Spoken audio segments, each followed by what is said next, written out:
Guinevere threw back her mane of red with a huff.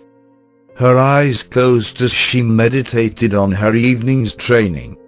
Her body was filled with its maximum amount of dreariness, but she could not sleep, even as dawn began breaking over the horizon. All she could think about was the upcoming heist. How it would mark the end of her training, and the loss of her trainer.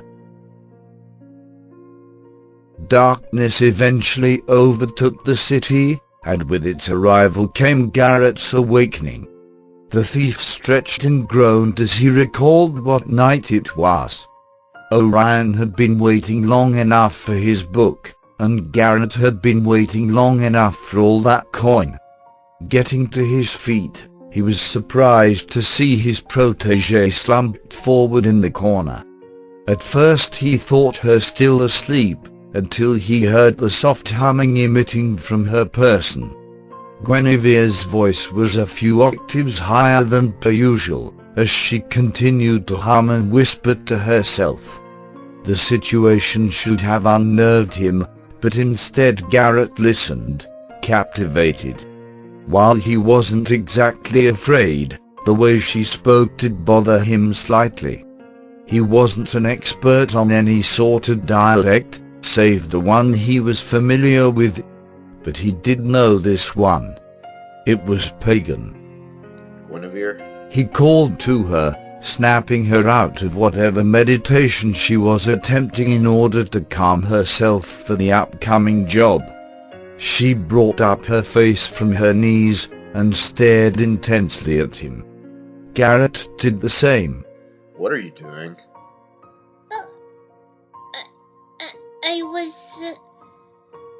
I was preparing myself for the night ahead. You know what I meant. I'm no fool, Guinevere, and I've been around. That was pagan talk. His face darkened as he recalled the day she had fled into the forest. Care to explain? The young woman sighed. All right. I do have some pagan influence. Although, other than wishing to preserve the natural world, I do not share their beliefs or practices. So you have no plans to use nature magic to cover the city in pretty flowers, I take it. Of course not. That would be silly. Not so much, if you indeed have the power to do so. You are a mage, Guinevere. I honestly have no idea of what you are capable of. That has always bothered me. Guinevere gave him a hurt look. Garrett, I would never do anything to betray your trust or harm you in any way. Nor would I bring harm or suffering to this city. I wish to aid these people. Remember? She stood and spun around playfully, however inappropriate and strange it was. When her twirling ceased, she faced her mentor. And by the way, I'm not a mage. I'm a witch. And just how is that supposed to alleviate my concern? It isn't, I suppose.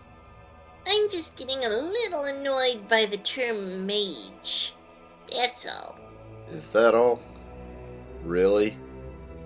Well, no. You see, the spells that I do know were passed down through my family for generations. Not Lord Simmons' side of the line, I take it? Garrett quipped. No. You mean to tell me that you can use more than just a couple of spells? Of course I can. Well, why didn't you tell me this sooner? You never asked. You taught me to never answer questions unless directly approached. Guinevere replied with a giggle. Garrett smiled. So I did. The House of Blossoms hadn't changed a bit since the days of Guinevere's youth. Even in the dead of night, there were people out and about, busy and boisterous. She crept along the cobblestone streets behind Garrett, eager to find a way inside. As she passed by, she noticed a few of her father's private guards loitering around outside the brothel. This made Guinevere very nervous, and for good reason. She knew that he was looking for her, and he would do anything to get her back. What are we just standing around for? This place reeks. Guinevere complained, holding her nose. The sewer output was just below her, and the pungent fumes made her want to vomit. We'll need to wait until these goons clear off before we find a suitable way in. Garrett hissed. I have an idea. She smiled and began to undress. Garrett's eyes flew open in shock. Guinevere, what are you? He growled, fighting to keep his voice low. His worries were eased when he saw a shred of dark blue fabric begin to poke through as she removed her leather pants. Guinevere smirked at his pale face. Did you really think that I would take my clothes off in public? Even if it was for you. She flirted quickly. Part of her just needed to get the words out of her system and hoped that the thief wouldn't pick up on them. But Guinevere also knew that this was her last chance to make her feelings for Garrett known, and she was willing to take such a forward risk. She slipped the leather tunic and hood up over her head. Guinevere tossed the leather outfit at Garrett's feet as he gawked at her. She had worn her old outfit underneath. The harlot corset and miniskirt which the naive young thing had mistaken for a low-class fashion statement. What was the point of that? Garrett retorted, extremely upset that after all the promise and respect she had shown, she would choose to defy his instruction now. Guinevere, I told you not to wear that anymore. I know, but given our current job, I thought it would be useful. Useful? He cried out, flabbergasted. He looked around frantically, before locking eyes with her. That bright, sparkly getup has absolutely no use to a thief, Guinevere. Guinevere just crossed her arms in defiance. Listen, Garrett, after tonight, I'm not going to be your student anymore. In fact, you said I passed my test, which means I'm not your student even now. If you're still at my side, if you're still at my beck and call, then you're still under my instruction. I work alone, the only exception being you, because Basso paid me to train you, and... Garrett cut himself off as a deep guilt and horrendous agony burned its way through his chest. Guinevere could instantly see that something was very wrong. Garrett? What do you mean, and? Was there... Did you train someone else before, too? The thief turned away violently, desperately trying to recoil from his own mind and the bittersweet memories it held. Garrett? Yes. He managed, in a low, uncomfortable tone. Guinevere took a step closer. She extended her hand to touch his shoulder, but decided at the last moment that such an offer would be unwelcome. She could not see his face, but from his stiffened posture and heavy breathing, Guinevere could tell that he was in great pain. She stood in silence, waiting for him to address her. We need to stay focused, Guinevere, and you need to listen to me. But I have a good plan. She protested. Had the thief's thoughts not been ravaged by the memories of Verin's terrified expression as she fell to her doom, he would never have listened to his pupil's idea. But listen, he did. All right, humor me. Well, I could go in through the front door. Dressed like this, they'll assume that I'm one of the girls. Even you told me that I look like a prostitute. Once inside, I can open the back door for you. She explained. Garrett was astonished. He hadn't expected the young woman to come up with any sort of reasonable plan, yet she had. Alright, Guinevere, you do that. I do know of a way in, but it requires a special tool, and I only have one of those. If you have your own way inside, then I'll just carry out my earlier method of infiltration. He reasoned. As he started the way, Garrett stopped short and looked back at her. Guinevere, are you certain that you can do this? Yes. Guinevere kept her head down as she sprinted past the two Simmons family guards and entered through the double doors of the House of Blossoms. The scent of strong incense and perfume hit her in the face, and something else unseen was causing her to feel slightly dizzy. The inside of the brothel was done up in reds and dark browns. It was almost sinister looking, in a luxurious and welcoming sort of way. The young woman gaped in shock as she passed by a topless harlot in the process of performing oral sex on a member of the city watch. The deeper she progressed into the debauched mansion, the more uncomfortable she became. Loud moans were emanating from above her now, and that strange dizzy sensation was only growing worse. Throughout her training, Guinevere had never longed to be by Garrett's side more than she did at this moment. She had a growing feeling of dread that something very bad was going to happen to her here. Suddenly, a tall and well-muscled guard approached her. And what have we here? A little late-night entertainment? He asked in a tone which Guinevere had never been spoken to in before.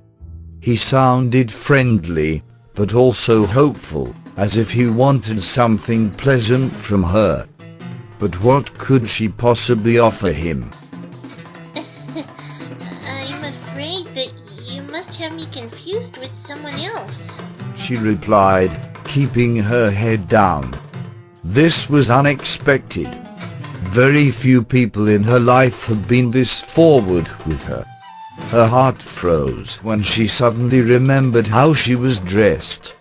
A wave of discomfort washed over her as the man began to chuckle. Oh no, lassie. I'm quite sure that you're the one I want. He bellowed. Now, how much? I don't want anything fancy, none of the lovey-dovey stuff. Just a quick and hard shag. Shag? Guinevere asked, not familiar with the word. What is a shag? The guard laughed again. Aha! I get it. Your act as a virgin is very convincing. I like it. I always did dream of ravaging some innocent maiden. All right, how much gold do ye charge? I don't want any gold, and I am a virgin. Guinevere pleaded, looking around restlessly for Garrett. She had gotten herself into one serious mess this time. Ha ha.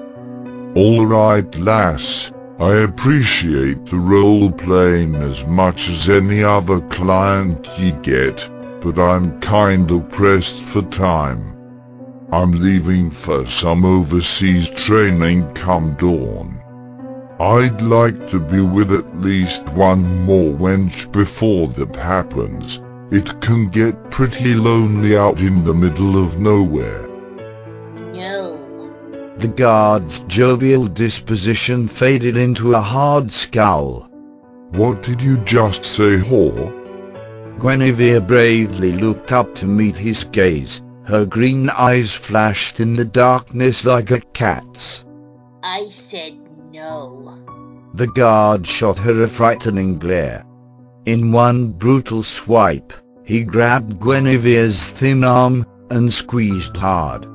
She yelped in both shock and pain. You need to learn some manners, bitch. I don't care what the madam says. I'm gonna beat that respect into your worthless hide. Guinevere cried out as he tugged her forward and thrust her down upon a nearby bed. The startled girl trembled. She had only one means of defending herself, and it would undoubtedly cause too much of a scene. Using any sort of magic here, in front of all these guards and onlookers, would only result in bringing unwanted attention to herself. And more importantly, to her thief. Guinevere began to submit into tears. This had been her idea, and she alone had to take responsibilities for its failure, no matter how unpleasant and painful they were going to be. The guard grinned wickedly as he undid his trousers in front of her. Guinevere looked away. Now, you're gonna do as you're told, and you're gonna like it, he ordered, grabbing her face and forcing her head down towards his groin. Guinevere revolted and fought to turn her head, but the guard's strong hands held her. Her eyes flooded with tears. Suddenly, the guard released her with a violent grunt. He lurched forward, nearly falling on top of her.